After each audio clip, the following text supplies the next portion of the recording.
आज चाहिँ म चाहिँ कपिल भाइलाई भेट्नु जाँदैछु बजारको सम्म जाँदैछु अहिले म ट्याक्क यहाँ चाहिँ थर्ड लाइनबाट चाहिँ जानुपर्ने हुन्छ स्कुल उनीहरूको छुट्टी हुन्छ त्यसपछि उनीहरूसँगै जाने हो अनि त्यही भएर गाइस म यहाँको ठाउँहरू देखाउँदै जान्छु भनेर चाहिँ म यसरी यहाँको ठाउँहरू हेर्न सक्नुहुन्छ अहिले दिउँसोको माहौल चाहिँ यस्तो छ हाम्रो यहाँ फिल्म बजारको चाहिँ आज त्यही त गाइस घुमिरहेको चाहिँ ठाउँहरू हेर्न सक्नुहुन्छ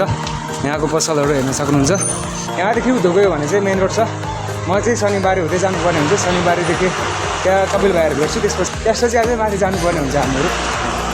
ठाउँहरू हेर्नुहोस् गाइस हेर्न सक्नुहुन्छ शनिबारे लाइन म चाहिँ धेरै दिनपछि चाहिँ यता आएको छु हेर्नु चाहिँ अस्ति पनि आउनु मन लागिरहेको अहिले साथीहरू पनि छैन र मैले चाहिँ आउँ कि भन्दा पनि आउनै मन लाग्दैन र साथीहरू चाहिँ अहिले यतिको रहेछ यहाँको शनिबारे लाइन चाहिँ दिउँसोको माहौल चाहिँ यस्तो छ गर्मी चाहिँ एकदम धेरै छ गाइस म जानुपर्ने चाहिँ यता तेर्सो फेरि उकालो डाँडा हुँदै जानुपर्ने हुन्छ हेर्नुहोस् गाइस अहिले चाहिँ यहाँ विद्यावर्धनको विद्यार्थीहरूलाई बाहिर निकालेको छ छुट्टी भएको छ अहिले लाइन बसेर बिदा हुने रहेछ वा अहिले चाहिँ म यहाँनिर चौतारामा आइपुगेको छु हामीहरू चाहिँ भाइलाई ल्याउँदै विद्यावर्धनबाट हामी यता आइपुगेको छौँ यहाँदेखि चाहिँ माथि जानुपर्ने हुन्छ अहिले चाहिँ गाइस ब्याक गरौँ रहेछ उनीहरू पढाइ धेरै खतरा हुन्छ त्यही भएर ब्याकहरू पनि गरौँ यहाँदेखि उता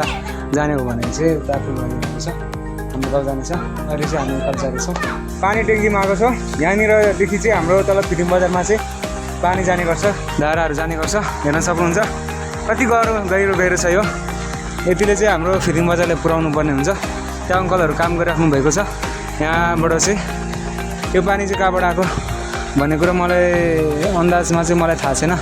त्यही यहाँ पानी आएको चाहिँ तपाईँहरूलाई देखाउँदैछु ल गाइस कस्तो लाग्यो भन्नु होला